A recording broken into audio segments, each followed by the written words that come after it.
ఇప్పుడు బాలకృష్ణ గారు మిగిలిన సినిమాలతో పోలిస్తే ఆదిత్య 369లో చాలా హ్యాండ్సమ్గా చాలా గ్లామరస్గా కనపడతారు. దానికి ఏంటి ఆయన ఏమైనా ప్రత్యేకంగా ఏమైనా తీసుకున్నారా? ఆయన నిజంగానేనండి. పిసి శ్రీరాము ఈయన మామూలుగా ఒక మేకప్ వేసుకుని ఫస్ట్ డే అపోలో హాస్పిటల్లో స్టార్ట్ అయింది. చూసుకున్నప్పుడు ఒక డ్రెస్ కాస్ట్యూమ్స్ మేకప్ అన్నీ చేసేసుకుని వచ్చేసారు. షార్ట్కి వచ్చారు. వచ్చినప్పుడు ఇది బాగా మన నిజంగా చెప్పాల్సిన విషయం. వచ్చి రెడీ అవుతాం షార్ట్కి అన్నాడు. వీళ్ళంతా లైటింగ్ గీటింగ్ అంతా చూసుకుంటున్నారు. డైరెక్టర్ గారు పిసి శ్రీరామ్ అంతా బాగా చూసుకుంటున్నారు. డ్రెస్లు అన్నీ చేసి రెడీ అయ్యి వచ్చారు. చాలా దూరంగా ఉన్నారు. అంటే అరౌండ్ ఏంటంటే కొంచెం దూరంలో ఉన్నారు. హీరో గారు ఉండగానే హడావిడి ఉంటుంది కదా, హడావిడి నేను అటు అనుసంధానంలో ఉన్నాను. ఈ ప్రాసెస్లో పీసీ అట్లా చేస్తుంటూ ఆయన వర్క్లోకి అతను వ్యవహారం చూసి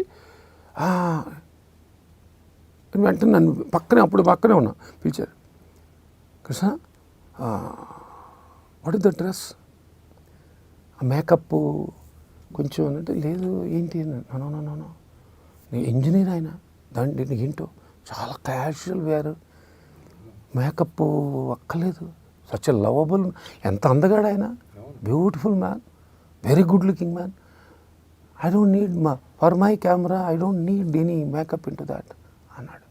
ఇది వెళ్ళి ఆయనకు చెప్పాలి, మేకప్ వద్దు, కాస్ట్యూమ్స్ క్యాజువల్ వేర్ ఏమన్నా వేసేయండి అని చెప్పిన. అది డైరెక్టర్ గారు ఇట్లా కెమెరామెన్ అంటే అలాగని ఏంటి శ్రీరామ్ అంటే అన్నాడు. ఓకే కృష్ణ గారు మీరు చెప్తారా నేను మాట్లాడనా అని అన్నారు. ఎందుకంటే ఆయన కూడా ఫస్ట్ టైం చేస్తున్నారు. అంతేకాకుండా తెలుగులో కూడా పెద్ద హీరోస్ ఆయన కూడా ఆయనేం పెద్ద ఇది కాదు, మామూలుగా రామారావు గారితోనే ఆయన ట్రావెల్ అయినా అనగానే సార్ నేను చెప్పేసి వస్తాలే సార్ అని అన్నా. నో ప్రాబ్లం నేను కూడా వస్తాను అనే టైంలో వెళ్ళి బాబు ఇట్లా కెమెరా అన్నారండి అంటే కొంచెం క్యాజువల్ వేర్ ఏమైనా ఉన్నాయంటే క్యాజువల్ వేర్ ఏమైనా ఉన్నాయా అని. దాంట్లో అసలు ఆయన ఏమి తీసుకోవాలా, క్యాజువల్ వేరు తీసుకున్నాను. ఆయన వెంటనే క్యాజువల్ వేర్లు అవి చేస్తుండగా పీసీ వచ్చి సార్ నాకు మీరు తల బాధ్యత తీసేసుకున్నాడు. మీకు మేకప్ అక్కలేదు సార్, మీకు స్కిన్ చాలా బ్రైట్, మీది చాలా అందమైన స్కిన్ అంటే ఆయన చాలా బ్రైట్ స్కిన్ అది మీది, దాని మీద I don't need much for this kind of no problem give me 5 minutes అన్నాడు. వెంటనే ఆయన వాట్ కైండ్ యూ నీడ్ అంటే ఎక్సలెంట్ అన్నారు. అలా స్టార్ట్ అయింది ఫస్ట్. అంటే రాసలీల వేళ రాయబారం అనే సాంగ్లో అసలు ఎంత అందంగా ఉంటారు చెప్పాలి. సెంచరీలు కొట్టే మేకపే లేదు కదా. If you look in to that PC చేసిన వర్క్ అంతా అసలు మేకప్ అని ఇదే లేదు. లైటింగ్ కూడా చాలా డిఫరెంట్గా ఉంటుంది. మనకి ఫ్యూచర్లోకి వెళ్ళేటప్పటికి ఎందుకు వేయాల్సి వచ్చిందంటే మీకు తెలుసు, రేడియేషన్కి వెళ్ళేటప్పుడు అక్కడ దిగంగానే మళ్ళీ ఎక్స్ట్రా ఇవన్నీ రావటం, పైగా మొత్తం లైట్స్ గీట్స్ దాని మీద స్కిన్ పెద్ద లైట్స్ వాడాడు కబీర్. మంటలు ఎత్తిపోయి అసలు తోలు కూడా బయటకు వచ్చేది, అంత కష్టపడ్డాడు. ఎస్పెషల్లీ అక్కడేమో ఆ రకమైన నిజమైన రేడియేషన్తో బాధపడ్డారు అందరూ ఆర్టిస్టులు. ఓకే, ఎందుకంటే ఒక డిఫరెంట్ కలర్ ఇవ్వాలి, డిఫరెంట్ లైటింగ్ ఇవ్వాలని ఆ లైటింగ్ ప్యాటర్న్లో వెళ్ళినవాడు కబీర్ లాల్.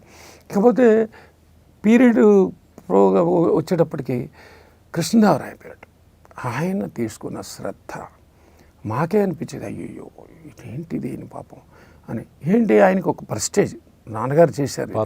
నేను ఇవాళ కృష్ణదేవరాయ పాత్రలోకి వెళ్తున్నానంటే భాష మీద పట్టు, అవాచకం, అసలు వేషం మీద, ఈవెన్ మైన్యూట్స్ లైక్ కాస్ట్యూమ్స్ మీద కానీ, ఆ చిన్న కిరీటంలో ఉండే ఒక ఇదిగాడి నుంచి 1-10 సార్లు ఎన్నాళ్ళైనా ఇంత వర్క్ చేశారు. పక్కనేమో లారీ డ్రైవర్ జరుగుతున్నప్పటికీ ఈ దర్బార్ జరుగుతున్నప్పుడు లారీ డ్రైవర్ షూట్ కూడా జరుగుతుంది.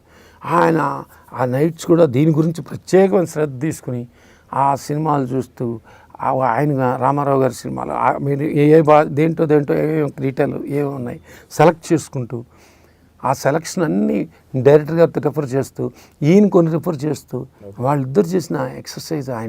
నిజంగా ఆయన గెటప్ అంతా బాలకృష్ణ గారు సంగీతం గారు ఇద్దరు కష్టపడి డిజైన్లు చేయించుకుని ఆ డిజైన్ల మీద అలాంటి అవుట్పుట్ వచ్చింది. అలాగే ఈవెన్ ఆయన మాట్లాడిన ఆ తీరు, భాషా తీరు కానీ అదంతా ఎంత బ్యాలెన్స్డ్గా ఉంటుందో ఆయనతో ఎంతవరకు. ఎందుకంటే ఒక మహారాజు చక్రవర్తి అక్కడ, ఆ చక్రవర్తి మాట్లాడుతుంటే ఎంతవరకు ఉండాలో అంత రాజసం కనపడింది. ఈవెన్ ఒక్క కాంపిటీషన్ ఒక దర్బార్ సాంగ్ మీరు గమనించి ఉంటారు. దర్బార్ సాంగ్ జరుగుతున్నప్పుడు ఆ ఈ మోడర్న్ని అది చేస్తుండగా అందరూ ఆ సభలో అందరూ ఊగి డాన్స్ చేస్తుంటే ఒక రాజస్వం ఉట్టిపడిన వాడు ఓన్లీ లెగ్స్ చూపించారు డైరెక్టర్. అలా పాదాలు మాత్రం కొడుతుంటారు.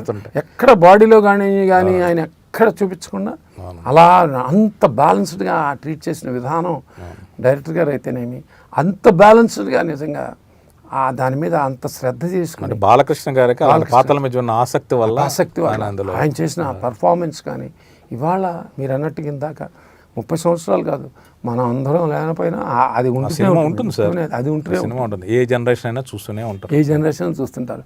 ఇవాళకి అందరూ చిన్న వాళ్ళు కానీ మా మనవరాలకు చూపించానండి, మా వాళ్ళు కూడా ఎక్సైట్ అయిపోతున్నారు. ఇప్పటి సినిమా అండి ఇప్పుడు రావాల్సిందండి అంటారు. సార్ ఇప్పుడు చెప్పాక పాన్ ఇండియా సినిమా ఫ్యూచరిస్టిక్ మీరు ఏదైతే ఊహించారో 30 అవన్నీ ఇప్పుడు జరుగుతున్నాయి.